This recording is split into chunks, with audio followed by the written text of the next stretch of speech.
Hi, it's Dr. Phil here, wellness chiropractor, energy medicine practitioner and intuitive healer.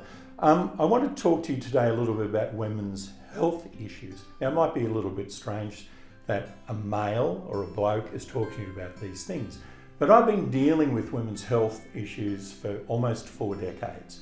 And what I have found over that extended period of time, that there are generally a number of root causes, and I'll explain some of those.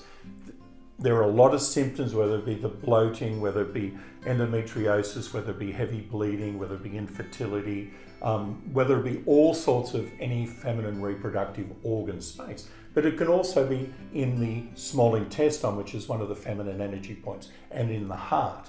Now, what I found over the years is there is generally a DNA pattern that has been uploaded in utero.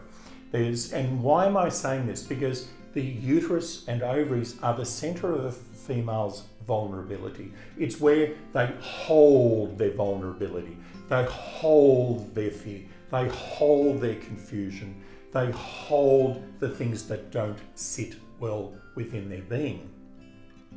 So if there's a deep level of vulnerability held in the uterus, there's not a problem as long as the messages are flowing well, whether it be the nervous system messages or our energetic meridians or our emotional patterning, where we can recognize and observe and let go.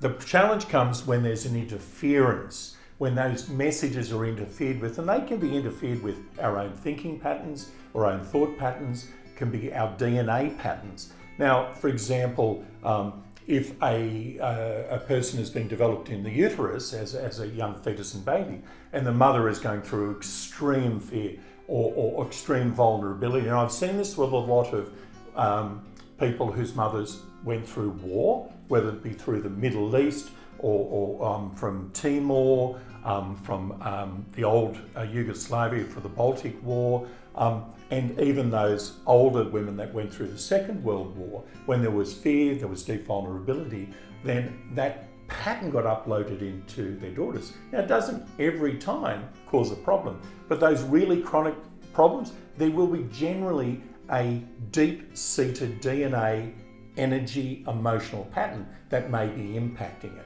Now, if they are the impacts, they can be helped. Now, there are other things, the body's has an incredible ability to heal. And is it necessary for so much medication? Well, there are times when I think that's important. Is it necessary to have surgery? There are times when that's appropriate. But if we can get to things early, and generally these things start early, prior to a young girl starting their menstrual cycle, in those first sort of 3 to 10 years of their menstrual cycle, there is so much that can be done to help them as they become full-grown and full-blown women. So have a think about where your vulnerability sits. Where is your sense of belonging or your need to be loved, or the fact whether you are loved or not loved, and feel it. And feel what happens with your mind and your spirit when you're going through any of these unfortunate and uncomfortable feminine situations within the reproductive system or the menstrual cycle.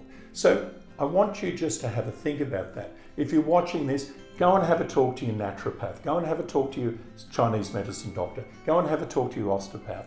Or come and talk to me or a good wellness chiropractor. And they may be able to help. Now, I'm not saying there's a miracle, because healing takes time. Changing patterns takes time. There isn't just one quick fix. And I'm sorry to say that, but there isn't. It takes time, and it takes connection and commitment and a belief within yourself that you can be even better. So I hope that just helps maybe understand a little bit more than you did before.